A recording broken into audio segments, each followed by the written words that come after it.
Hey guys, Saki here from Saki Tech, and in today's video I want to talk about my daily driver as far as a smartphone is concerned. So what phone do I use right now on a daily basis?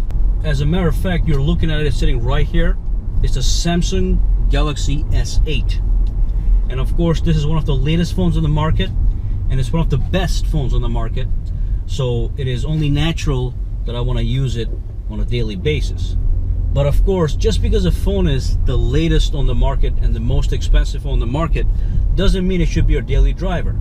There are some criteria that it has to meet for it to become a daily driver, at least for somebody like me who is into tech and who knows what's good and what's bad. In the past, I was never ever fully satisfied with Samsung Galaxy products. Okay, I'm sorry, Samsung Galaxy S products. So the only phone that satisfied me on the Samsung Galaxy side was the Note, and when the Note 7 came out, I was very excited, I was very happy. I loved that phone. It looked gorgeous. It had the S Pen, and it had a great battery life and all that good stuff. So I got really happy. I got it, but then the problems arise and the phone had to be pushed out of the market, so that was gone.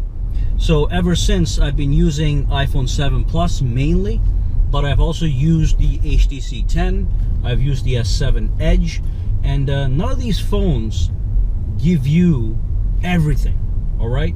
So there's always something missing. So with the S7 and the S7 Edge, what was missing was, even though they had great designs, they were gorgeous phones, they had great build quality, they had superb cameras, they had bad battery life. But with the S8, in this case S8 Plus, we have fantastic battery life that equals and even exceeds the iPhone 7 Plus a little bit. Well, sometimes the iPhone 7 Plus wins, sometimes the S8 Plus wins. The difference are like 30 minutes to an hour, depends on how you use it. But the S8 Plus certainly is up top there in battery life performance with the iPhone 7 Plus, and these are probably two of the best phones on the market for battery life. So that's one reason I have the Samsung Galaxy S8 Plus as my daily driver. Now quickly, before I move on to the next category of why this is my daily driver, and also I want to talk about a couple things I don't like about this phone, but let me just mention one thing. The reason I have the S8 Plus over the S8 is simply because of the display. That's all. I tried to use the S8. It's sitting in the home right now. It's nice to handle. It's smaller than the S8 Plus, so it's easier to handle, but I just couldn't get over the fact that I was losing some screen real estate, so I switched the S8 Plus, and it's not that hard. You know, every now and then you have to use two hands, not a big deal. It's just nice to have that extra screen real estate, whether you're looking at photos, watching video, browsing the web, whatever. Okay, so that's fantastic. Now the next category, which makes this my daily driver, is the camera. Every smartphone in this day and age should have a great camera. You know, all the good phones out there, all the top rated phones have great cameras. The Google Pixel has an amazing camera. The iPhone 7 Plus has a fantastic camera. And the Samsung Galaxy S8 Plus has a superb camera. These are probably top 3 cameras on the market right now.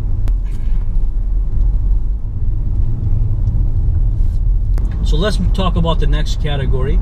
The next thing that is important for me is the design. Okay, I'm obsessed with the design, and the S8 has done a great job with the design, especially with that new large and tall display that dominates the front side of the phone. On the back, it's still good, but on the front is what you're looking at 90% of the time. It's absolutely gorgeous. You know, I look at the iPhone and the 7 Plus, and I look at the S8 Plus, and clearly in design, this phone wins. Now, don't get me wrong, the iPhone 7 Plus is not an ugly phone. It's got beautiful symmetry. It's very well crafted and sculpted. But compared to this guy here, if you look at them both side by side, it's very clear that the win in the design category goes to the S8. So having that good design, having a phone in your pocket that also happens to be one of the most beautiful phones on the market, is very satisfactory. And of course, the final category is the software. The TouchWiz is really, I've never had a problem with TouchWiz, by the way. The only problem I had with TouchWiz is the lag, the occasional lag. Now with the S8 Plus, the lag is absolutely minimum, and overall day-to-day operation is very smooth. Now the smoothness doesn't match the iPhone 7 Plus. The iPhone 7 rarely lags for me. I don't know if it lags for you guys. It rarely lags for me. The S8 lags rarely, but only when I'm doing a lot of things in the background at the same time. But beyond that, if I was to play with it right now to check a message or go online, it's just smooth as butter, which is satisfactory. I don't want a phone that stutters under my hand. I want something that's smooth and something that's fluid. Now let's come to a point that I don't like about the S8 Plus, and this is just one thing. It's the fingerprint sensor replacement. Not replacement, the placement, which is on the back next to the camera. It's not in the front, it's in the back. That gets on my nerves because I use the fingerprint sensor a lot to log in. When the phone is sitting flat on the table, I like to just put my finger on it on the iPhone 7 Plus. It logs in, I launch the calculator, I do some stuff, and I just move on. Or if I'm at a store, I like to do Apple Play. It's just easier to do it from the front side. Or if it's sitting right here, just like this. See how it's mounted over here? Let's say I want to log into this thing. If I have a PIN number, I would have to put the PIN number in. But if I had the iPhone or any other phone that has a frontal touch sensor ID, I can just tap it, it unlocks, I can take a look at it and just move on. So it's in the back, it's a little bit inconvenient.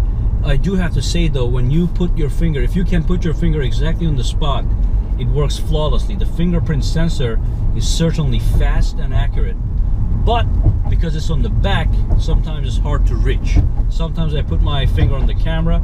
Sometimes some cases make it harder for me to reach the fingerprint sensor. So that's the dilemma with the fingerprint sensor. I could say a little bit more about it, but honestly I would have been satisfied if it was actually under the camera and centered. From a design perspective, it would look better. Just like the LG G6. If you look at LG G6, they have a fingerprint sensor and the power button on the rear, but they are in the center. So it's centered under the camera. It just looks normal, and it's actually very easily accessible. So if that was the case, I would have been satisfied, but I'm not. But regardless, I'm fully satisfied with my daily use of the Samsung Galaxy S8 Plus, minus the inconvenience of not being able to have a frontal fingerprint sensor.